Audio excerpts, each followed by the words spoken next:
విఘ్నేశ్వరి షణ్ముఖ పార్వతీ సమేత పరమేశ్వరాయ నమః. Ramadevi astro and వాస్తు ఛానల్ని వీక్షిస్తున్న ప్రేక్షకులకు స్వాగతం. షష్టగ్రహ కూటమి మార్చి 29వ తేదీన షష్టగ్రహ కూటమి ఏర్పడుతోంది. షష్టగ్రహ కూటమి అంటే ఏంటి?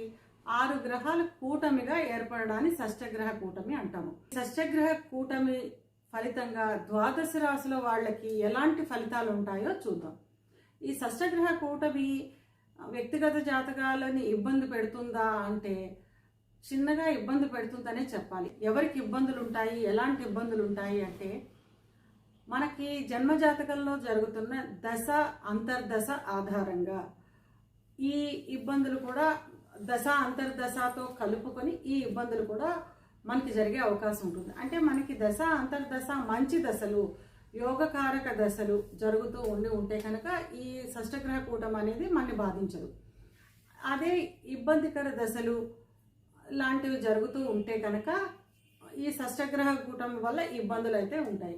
అంటే ఒక్క మాటలో చెప్పాలంటే మనకి దశలు మంచిగా జరుగుతూ ఉంటే ఇది షష్టగ్రహ కూటమి మనని బాధించదు.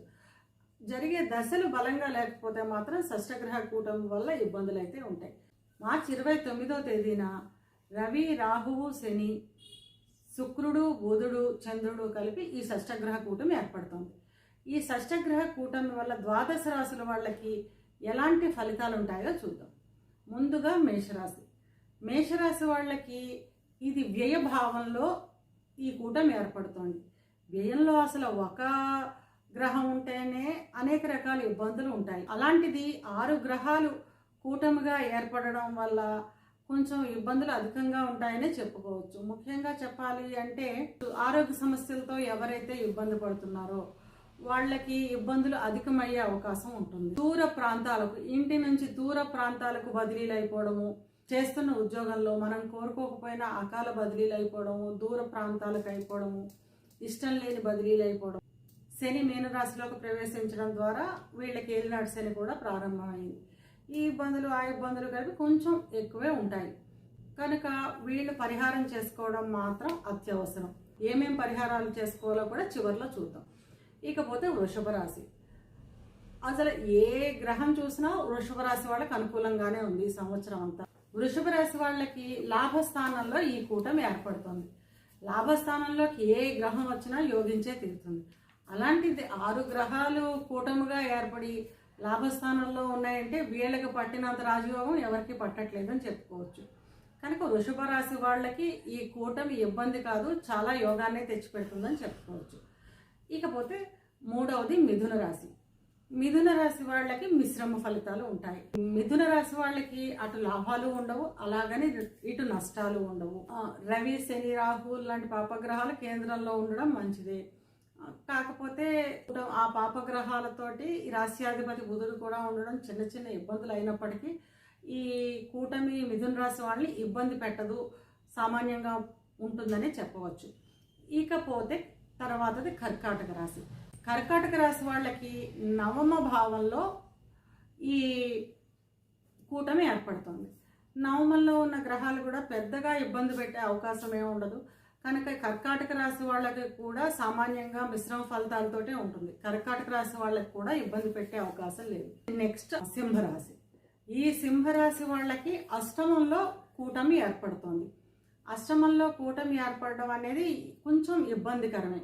వీళ్ళకి ఎలాంటి ఇబ్బందులు ఉంటాయి అంటే నిర్ణయం తీసుకోవడంలో కొంచెం తప్పుడు నిర్ణయాలు తీసుకోవడం, ఆలోచన శక్తి నశించడం, లేదా చేస్తున్న ఉద్యోగంలో ఇబ్బందులు, మాట్లాడే మాటలో ఇబ్బందులు, ఆరోగ్యం పట్ల కొంచెం జాగ్రత్త తీసుకోవాలి. వీళ్ళు అధికంగా ధనం ఖర్చు అయ్యే అవకాశం. 3 పాపగ్రహాలు అష్టమంలో ఉండడం అనేది వీళ్ళకి కొంచెం ఇబ్బందికరమే కనుక సింహరాశి వాళ్ళు కూడా ఈ పరిహారాలు చేసుకోవాల్సి ఉంటుంది. తర్వాత కన్యారాశి. కన్యారాశికి సప్తమంలో షష్టగ్రహ కూటమి ఏర్పడుతుంది. సప్తమంలో షష్టగ్రహ కూటమి ఏర్పడడం అనేది మిశ్రమ ఫలితాలుగానే చెప్పుకోవచ్చు. ఇంకా వీళ్ళ పరిస్థితి ఏంటంటే మొత్తం గ్రహాలన్నీ వీళ్ళ వైపే చూస్తున్నాయి. మీనంలో ఉన్న గ్రహాలు అన్నీ ఈ కన్యారాశినే చూస్తాయి. గురు దృష్టి కన్యారాశి మీదే ఉంది, కుజ దృష్టి కన్యారాశి మీద ఉంది కనుక వీళ్ళకి పెద్ద ఇబ్బందికర పరిస్థితులు అయితే మాత్రం ఏమీ ఉండవు. అయినప్పటికీ కొంచెం నవధాన్యాలు తెచ్చుకొని పక్షులకు ఆహారంగా వేయడం వల్ల కూడా వీళ్ళకి సరిపోతుంది. వీళ్ళకి పెద్దగా ఇబ్బందికర పరిస్థితులు అయితే ఏమీ లేవు. తర్వాతది తులారాశి. తులారాశి వాళ్ళకు కూడా ఈ కూటమి విపరీత రాజయోగాన్ని తీసుకుని వస్తుందని చెప్పుకోవాలి. ఆ 6 గ్రహాల్లో 3 పాపగ్రహాలు. పాపగ్రహాలు షష్టమంలో ఎప్పుడూ మంచిదే. రాశ్యాధిపతి శుక్రుడు అదే స్థానంలో వచ్చి పొందుతాడు కనుక శుక్రుడు కూడా మంచిదే. వ్యయాధిపతి అయిన బుధుడు కూడా 6లోనే ఉన్నాడు. ఇది కూడా ఒక రకమైన రాజయోగంగానే చెప్పవచ్చు. కనుక తులారాశి వాళ్ళకి కూడా ఇది రాజయోగాన్నే తీసుకొస్తుంది. అంటే తులారాశి వాళ్ళకి కూడా ఇది ఇబ్బంది పెట్టట్లేదు, యోగాన్నే ఇస్తుంది. ఇక తర్వాత పోతే వృశ్చిక రాశి. వృశ్చిక రాశి వాళ్ళకి కూడా మిశ్రమ ఫలితాలే ఉంటాయి. కాకపోతే వీళ్ళకి కొంచెం ఆలోచన శక్తి నశిస్తుంది. అంటే కొత్త నిర్ణయాలు తీసుకోకపోవడం, కొత్త పనులు మొదలెట్టకుండా ఉండడం, సొంతంగా నిర్ణయాలు తీసేసుకుంటూ ఉంటారు కదా, సొంతంగా ఆలోచించి ఇది చేద్దాం అది చేద్దాం, అలా సొంత నిర్ణయాలు చేయకుండా ఉండడం ఈ 2 నెలలు ఉత్తమంగా చెప్పుకోవచ్చు. తర్వాతది ధనురాశి. ధనురాశి వాళ్ళకి అర్ధాష్టమంలో అంటే 4వ ఇంట్లో ఈ షష్టగ్రహ కూటమి ఏర్పడుతుంది. 4వ ఇంట్లో పాపగ్రహాలు ఉండడం కొంచెం ఇబ్బందికరమే. గత 16 నెలలుగా వాళ్ళకి రాహు ఉన్నాడు అర్ధాష్టమంలో. ఇప్పుడు శని కూడా తోడవుతున్నాడు. ఒక నెల్లాళ్ళు రవి కూడా ఉంటారు. ఈ అర్ధాష్టమంలో 3 పాపగ్రహాలు అనేది కొంచెం ఇబ్బందికరమే. వీళ్ళు కొంచెం వాహనాలతో జాగ్రత్తగా ఉండాలి. ఇంట్లోని వారితోటే చిన్న విభేదాలు వచ్చే అవకాశం ఉంటుంది కనుక మాటను కూడా కొంచెం అదుపులో పెట్టుకోవడం మంచిది. వీళ్ళ వాహనాలు ఎవరికి ఇవ్వకుండా, ఎవరి వాహనాలు తీసుకోకుండా, వాహనాలు నడిపేటప్పుడు జాగ్రత్తలు తీసుకుంటూ ఉండడం మంచిది. గృహ నిర్మాణం లాంటివి ఏదైనా మొదలు పెట్టాలనుకుంటే ఈ 2 నెలలు కొంచెం వాయిదా వేయడం మంచిది. జూన్ జూలై తర్వాత ఈ కూటమి ఇబ్బందులు ఏమీ ఉండవు. అప్పుడు అర్ధాష్టమంలో శని మాత్రమే ఉంటాడు.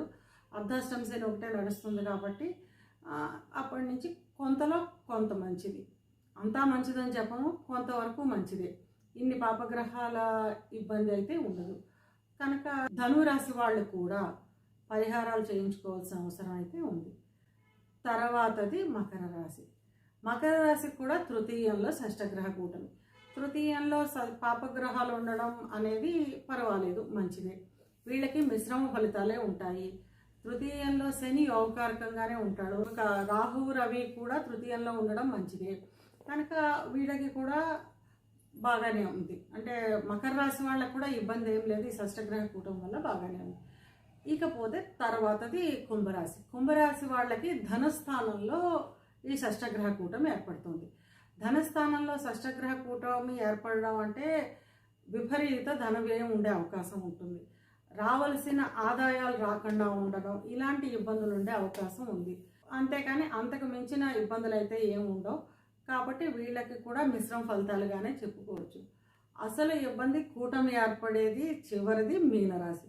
ఈ మీనరాశి వాళ్ళకి చాలా విపత్కర పరిస్థితులుగానే చెప్పుకోవాలి. మానసిక అశాంతి, అలజడి అధికంగా ఉంటుంది. విపరీత ధోరణులు, విపరీత పోకడలకు పోయే అవకాశం ఉంటుంది. కనుక ఈ మీనరాశి వాళ్ళు తప్పకుండా, అంటే వాళ్ళకి జరిగే దశ అంతర్దశను కూడా మనం చూసుకోవాల్సి ఉంటుంది. జరిగే దశ అంతర్దశ బలంగా యోగదాయకంగా ఉంటే పర్వాలేదు, వీళ్ళకి అంత ఇబ్బందికరంగా లేకుండా సర్దుకోగలుగుతారు. అదే దశ అంతర్దశ కూడా అనుకూలంగా లేకపోతే వీళ్ళకి కొంచెం ఇబ్బందికర పరిస్థితులే చెప్పుకోవచ్చు. ముఖ్యంగా ఎక్కువగా ఇబ్బంది కలిగించేది మీనరాశి వాళ్ళకి. తర్వాత మేషము, సింహము, ధనురాశి వాళ్ళకి కూడా ఇబ్బందికరంగానే ఉంది ఈ షష్టగ్రహ కూటమి. ఈ నలుగురు నవగ్రహ శాంతి చేసుకోవడం, నవధాన్యాలను ఒక్కొక్కటి కేజీంపావు చొప్పున తీసుకొచ్చి నవధాన్యాలను దానం చేయడం చాలా అవసరం. విదేశాల్లో ఉన్నాము, నవధాన్యాలు మేము దానం చేయలేము, ఆ పరిస్థితుల్లో లేము అనుకున్న వాళ్ళు నిజంగా చేయలేని పక్షంలో కనీసం ఆ నవధాన్యాలను పక్షులకు ఆహారంగా పెట్టినా కూడా ఈ షష్టగ్రహ కూటమి వల్ల ఉన్న ఇబ్బందిని తగ్గించుకోగలుగుతారు.